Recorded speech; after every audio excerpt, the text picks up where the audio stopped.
So guys, I've been a landlord for what it seems to be about a year or so, and I've learned so much along the way. So in this video, I'm gonna be going over some of the things that I've been learning, some of the things that I've learned over the past year, and some of the things that you should look out for when you are thinking about becoming a landlord. What is up? I'm Brandon Young. On this channel, I teach you how to make, save, and invest money. So if you're new here, consider subscribing and don't forget to hit that bell so you don't miss a beat.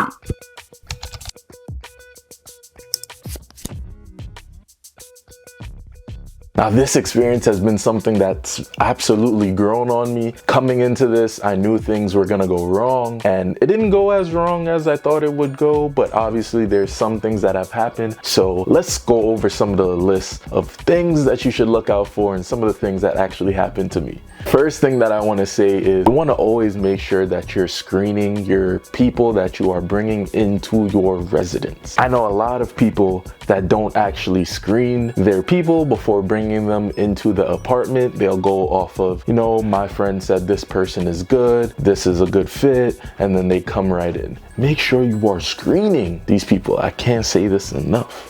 And most importantly, this goes for if you are a live-in landlord. You want to just make sure that the people that are living with you are good peoples, because they're going to be in your vicinity all the time. So you want to just make sure that you have that good relationship with them. They're good tenants. And most important, they're paying their rent on time.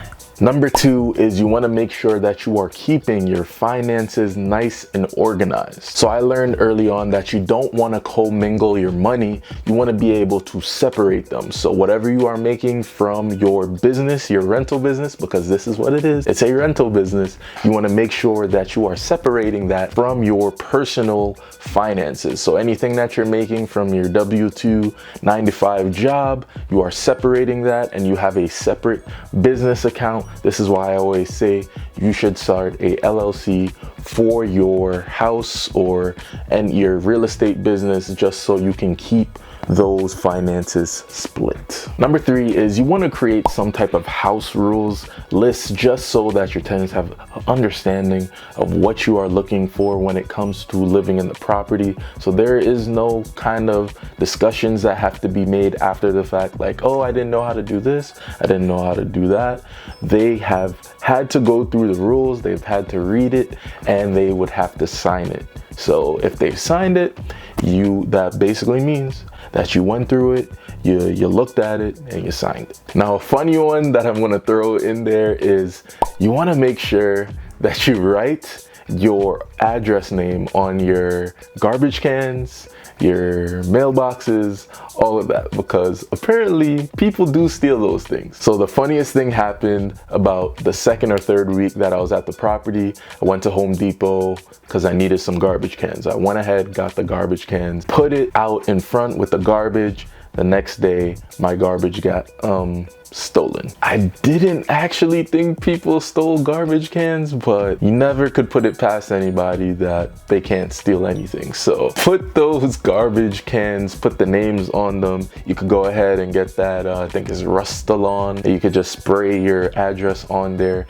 and the apartment number, just so you can claim that garbage can, just in case it comes around and it ends up down the block. You know it's your garbage can because your name's on it. Next one is to make friends with your neighbors or just become acquaintances with them. I found this very helpful. If anything happens and you're not home, they can be your eyes and ears. They can let you know, hey, maybe your car door was open, maybe your trunk was open, and they'll usually ring your bell and let you. You don't want to be that person that nobody wants to talk to, nobody wants to help. So try to always be nice to your neighbors, help them out. You know, if their garbage is in the middle of the street, take it, the garbage can, bring it back to them. You know, if you got a little salt when it snows, you know, throw a little salt on their side. You know, just be a good neighbor. Goes a long way. Next one is you want to know whether you're going to be the one that's cutting the grass and shoveling the snow, because if you have a big house with a long driveway, just know that you're going to be the one shoveling that snow when the snow comes, and you have to shovel it because your tenants need to be able to get in the driveway that they pay for. So make sure that if you're going to do it, you go ahead and do it. If you're going to pay somebody to do it, go ahead and do that, but just make sure that you're doing it in a timely manner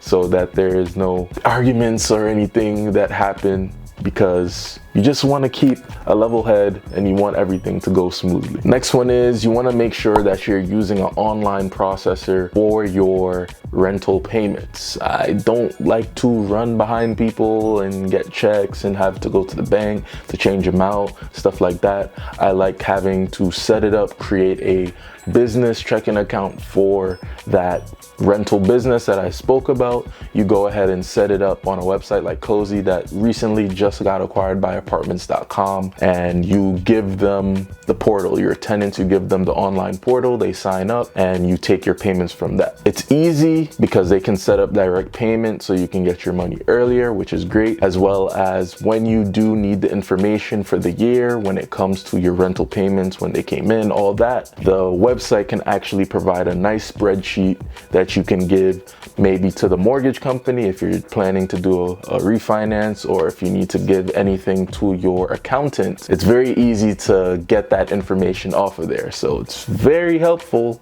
to have it set up on cozy/apartments.com. The next one comes down to the house itself. Don't listen to those people that tell you that you gotta wait till you have paid about 20% of your house off before you can go ahead and refinance. That's bullshit. You can pretty much refinance maybe 3-4 months after you have bought the house. Now, if you have a FHA loan, it's good for you to go refinance, especially if you want to get that PMI off.